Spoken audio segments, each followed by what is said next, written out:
Wealth take pro channel में आप सभी का स्वागत है। तो दोस्तों, इस वीडियो में आज हम कवर करेंगे 8 से 10 इंपॉर्टेंट स्टॉक्स और उनसे जुड़ी न्यूज़ और सारी अपडेट्स। चलिए तो शुरू करते हैं। तो शुरुआत करते हैं डिवाइस लैब के साथ। तो डिवाइस लैब एक बड़ी कंपनी है दोस्तों। अगर हम लोग डिवाइस लैब का मार्केट कैप देखें तो लगभग 1 लाख करोड़ रुपए के आसपास का मार्केट कैप है।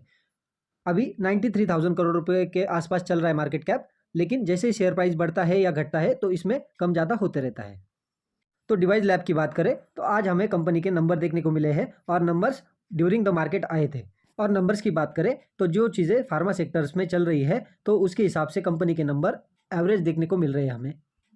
और इसी के चलते कंपनी में आज थोड़ा बहुत तेज़ी हमें देखने को मिला था। डिवाइस लैब की बात करें तो एक लार्ज कैप कंपनी है और लार्ज कैप कंपनी से एक एक्सपेक्टेशन होता है कि ये 5 साल में डबल पैसा करके दे। लेकिन फार्मा सेक्टर में हमें कोविड-19 के बाद ज़बरदस्त रैली देखने को मिली थी। इतनी तेज़ी होने के बाद में फिर हमें नीचे आते हुए दिखा है और 5 साल में कंपनी के रिटर्न लगभग 127% के आसपास रहे। नेक्स्ट अगर बात करें तो आरती इंडस्ट्रीज़ के नंबर हमें सैटरडे संडे में देखने को मिले थे और इनके नंबर इतने कोई खास हमें नहीं देखने को मिले हैं।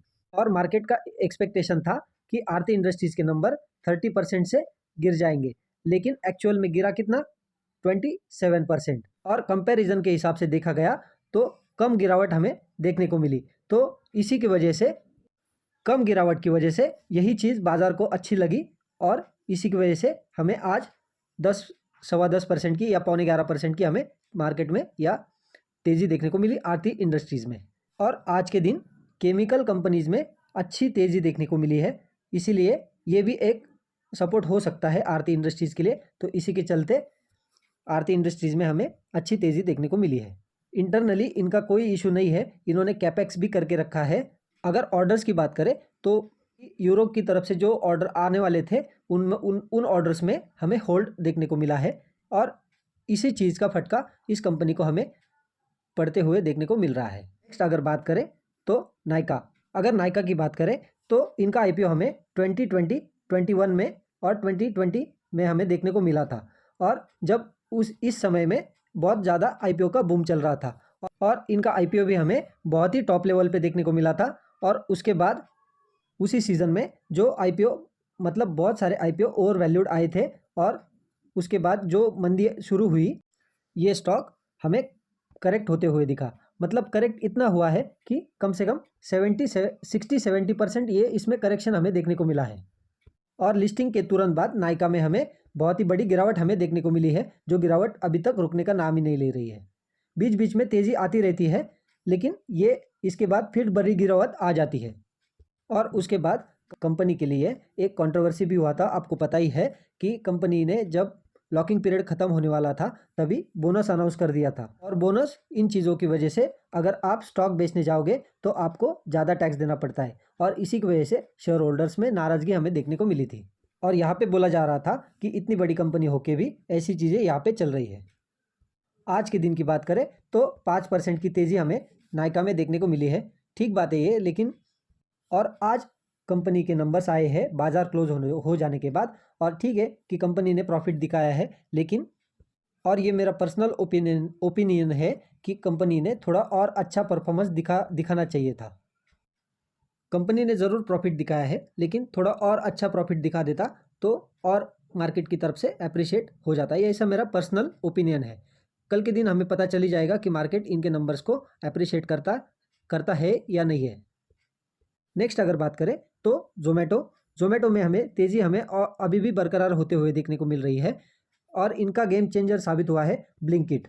एक्चुअल में जोमेटो ने जब ब्लिंकिट को ख़रीदा था तो जोमेटो पे शेयर होल्डर्स की बहुत ही ज़्यादा नाराज़गी हमें देखने को मिल रही थी, क्योंकि ब्लिंकिट के ऊपर बहुत ही बड़ा कर्जा था और वो कर्जा जोमेटो की ओर ट्रांसफ़र होने वाला था। और इन्वेस्टर और शेयर होल्डर्स यही बात सोच रहे थे कि कंपनी मतलब जोमेटो प्रॉफिटेबल हो पाएगी या नहीं हो पाएगी। बात करें नंबर्स की तो जोमेटो के लिए ब्लिंकिट ही सबसे ज़्यादा एक्स फैक्टर हमें यहाँ पे देखने को मिल रहा है। इनका मार्केट का एक्सपेक्टेशन था कि 10 करोड़ के आसपास या 13 करोड़ के आसपास इनका प्रॉफिट आएगा, लेकिन इन्होंने ब्लिंकिट की वजह से 36 करोड़ रुपीज़ का प्रॉफिट जनरेट करके दिखाया है। और यही गेम चेंजिंग मोमेंट हमें देखने को मिल रहा है कि ज़ोमैटो में हमें तेज़ी देखने को मिल रही है कंटिन्यूअसली। और इसी तेज़ी की वजह से ज़ोमैटो का मार्केट कैप 1 लाख करोड़ रुपए के आसपास जाते हुए हमें देखने को मिल रहा है। नेक्स्ट अगर बात करें तो वरुण बेवरेजेस एक तरफा भागने वाला स्टॉक है, जो कि हम यहाँ पे देख ही सकते हैं। हर कोई इस स्टॉक में वेट करता है कि इसमें कब बड़ा करेक्शन होगा और इसमें एंट्री ले सकते हैं, लेकिन कंपनी ने इतने बड़े करेक्शन हमें आज तक दिखाए नहीं है। बीच बीच में थोड़े बहुत करेक्शन आए हैं, लेकिन 10-20% के आसपास ही आए हैं। अगर बात करें कंपनी के नंबर्स की, तो हमें कंपनी के नंबर बहुत ही अच्छे या शानदार देखने को मिले हैं। अगर इनके नंबर्स की बात की जाए तो इन्होंने अच्छा प्रॉफिट दिखाया है हर बार। अगर हम हिस्ट्री में चले जाए इनके नंबर्स के, तो कंपनी ने हर बार अच्छे नंबर्स हमें दिखाए हैं। इनका बिजनेस हमें बेवरेजेस के रिलेटेड हमें देखने को मिल जाता है, और इसी की वजह से सितंबर क्वार्टर में हमें इनका बिजनेस थोड़ा सा कूल डाउन हमें देखने को मिल जाता है।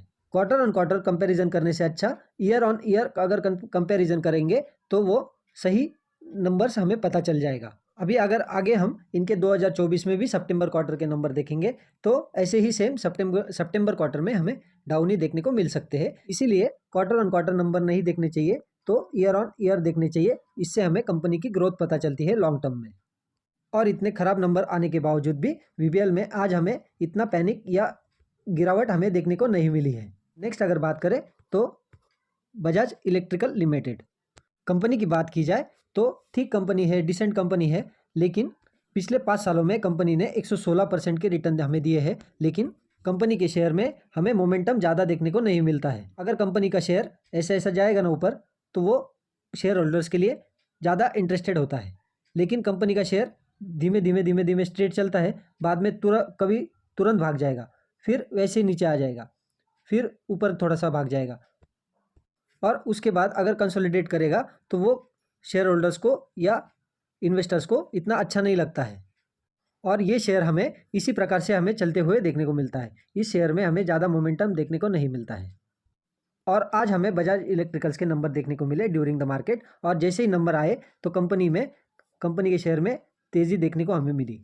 और ऐसी कंपनीज के ऊपर हर एक आदमी ने या हर एक इन्वेस्टर ने पहले स्टडी करना चाहिए। हर एक आदमी का अपनी सोच होती है या स्टडी होता है। तो मैं कोई आपके ऊपर प्रेशर नहीं दे रहा हूँ कि मेरी सोच ही आपके ऊपर थोप नहीं रहा हूँ कि मैंने जो सोचा है वही सही है। हर एक इसलिए मैं बोल रहा हूँ कि हर एक इन्वेस्टर का या हर एक आदमी का अपनी अपनी सोच होती है, और हर एक कंपनी के रिलेटेड अपनी अपनी सोच होनी चाहिए या स्टडी होना चाहिए। और मेरी वजह से या एक इंसान की वजह से बाज़ार नहीं चलता है। मैक्सिमम लोग जो दाव लगाते हैं या जो चाहते हैं, जैसी चीज़ चाहते हैं वैसे बाज़ार में होता है, और बाज़ार को इनके नंबर अच्छे लगे हैं। और इस शेयर में क्वार्टरली भी गिरावट है और ईयरली भी गिरावट है। और इस शेयर में अगर कोई इन्वेस्ट करना चाहता है, पहले इनके नंबर्स डीपली चेक करो, इस कंपनी का स्टडी करो, उसके बाद ही अपना डिसीजन लेना।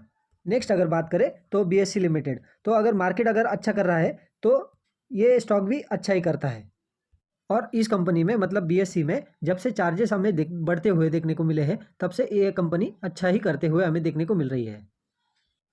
मान लो अगर बाजार का टाइमिंग अगर बढ़ जाता है, तो अगर सबसे ज़्यादा अगर किसी को फ़ायदा होगा तो बीएससी को होगा, या सबसे ज़्यादा कोई खुश होगा तो बीएससी ही होगा। ऑब्वियसली एनएससी तो लिस्टेड नहीं है, इसके लिए इसका सबसे ज़्यादा फ़ायदा बीएससी को ही होगा।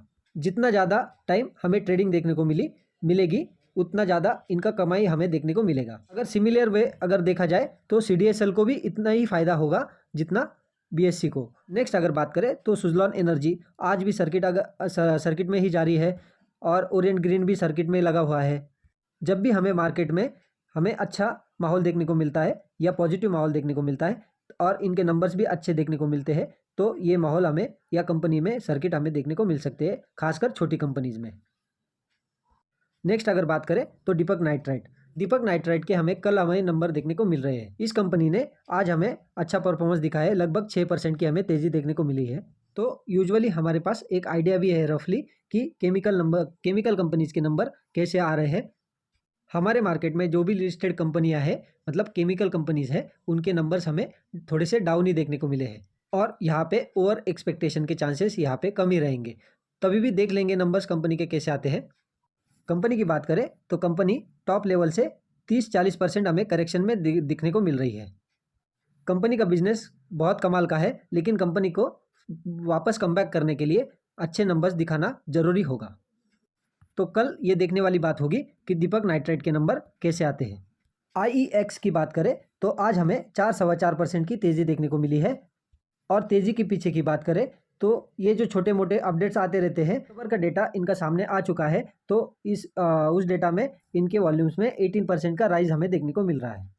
ये सभी खबरें ट्रेडिंग वाली खबरें होती है। इसके लिए जो इम्पोर्टेंट खबर है वो सरकार की तरफ से कब आएगी या नहीं आएगी, और इसके पहले जो खबर आई थी और उसी खबर की वजह से हमें जो गिरावट देखने को मिली थी, और वो खबर भी रिपोर्ट के ज़रिए हमें देखने को मिल रही थी। और वो खबर क्या थी कि सेंट्रल गवर्नमेंट ऐसा कोई प्लान बना रही है कि सेंट्रलाइज एक्सचेंज जो बनाएंगी कि जिसमें पूर्णतः जो कंट्रोल रहेगा वो सरकार का ही रहेगा, और उसी के चलते इनकी जो मोनोपोली है वो मोनोपोली को वो छीन जा सकती है या उसको प्रॉब्लम हो जाती, और इसी के चलते स्टॉक में गिरावट हमें देखने को मिली थी। अगर इनकी मोनोपोली छीन जाती है तो बाकी के जो 2 एक्सचेंजेस है ये उनके बराबर आ जाते, और जो प्रॉब्लम हुआ करता था कि न्यू एंट्रेंट का, और वो भी हमें इसी वजह से हमें सॉल्व होते हुए देखने को मिल जाता। अगर इस बिज़नेस में अगर दूसरे प्लेयर्स भी आ जाते हैं या न्यू प्लेयर्स भी आ जाते हैं इस बिज़नेस में, तो और वो सबके सब प्लेयर्स समान अवस्था में इक्विवेलेंट हमें देखने को मिल जाएंगे, और ये सब ये सब कंपनीज हमें एक ही प्लेटफॉर्म पर देखने को मिल जाएंगे, और यही सबसे बड़ी इवेंट रहने वाली है IEX के लिए। लेकिन ये सब चीज़ें कब होंगी ये तो अनसर्टिनिटी वाला चीज़ें हैं, तो इसका इंतज़ार ही सभी लोग कर रहे हैं। तो दोस्तों आज हमने जितने भी इंपॉर्टेंट पॉइंट्स थे और जहाँ इंपॉर्टेंट स्टॉक्स थे आज हमने कवर कर लिए हैं एक ही वीडियो में। अगर आपको वीडियो अच्छा लगे तो लाइक एंड शेयर कर दीजिए, और अगर आपने मेरे चैनल को सब्सक्राइब नहीं किया है तो प्लीज़ कर लीजिए और बेल आइकन भी दबा दीजिए। मिलते हैं नेक्स्ट वीडियो में। Thank you so much. जय हिंद, वंदे मातरम।